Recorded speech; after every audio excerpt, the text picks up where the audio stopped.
គឺជាសិស្សដែលឆ្លើយនៅចំពោះភូមិទីតាំងធ្វើការរងទី1ថ្ងៃនេះពួកយើងនឹងធ្វើការឡើងដល់បង្ហាញស្ដីអំពីមុខវិជ្ជាមួយដែលយើងត្រូវសិក្សាចាំបាច់នៅក្នុងមុខវិជ្ជាវិទ្យាសាស្ត្រគឺផែនដីវិទ្យា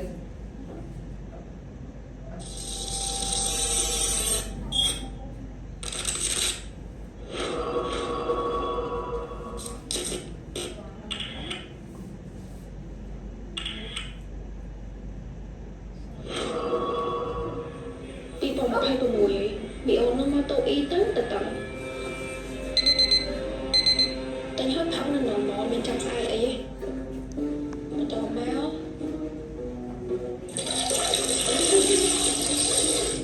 chứ nôn là ngày còn tái thơm với ba nàng cái phật tập ý có bài mơ mơ gọi nhóm lòng sao chui tình yên thần trở năng môi ở phật tất bây giờ khôi liền còn tai mà cô mấy ông phát tâm thần tết im bên ấy nữa tết tử chứ có ba xả hà hơi trong đang nói đi tổng năng 13 nó bị nè tích tổng năng 3 bị ôn năng ạ à là rất cao đi y tê xuống bị ôn sức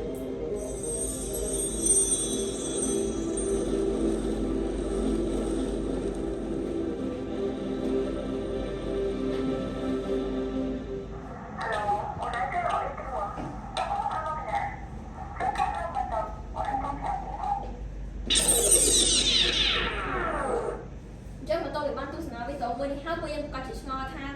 កិច្ចចុះកាត់ឡើងទៅការទឹកបានមកពីណាអញ្ចឹងបើមិនធ្លាប់ឃើញធ្លាប់បានលើកដែរថាទឹកគឺកាត់មកពីដំណើរនៃវដ្តទឹកដែលជាភាសាអង់គ្លេសគេនិយាយថា water cycle ឥឡូវស្វាគមន៍អ្នកទាំងអស់គ្នាម្ដងទៀតមកកាន់ក្រុមយើងខ្ញុំហើយដូចតែបានដឹងហើយ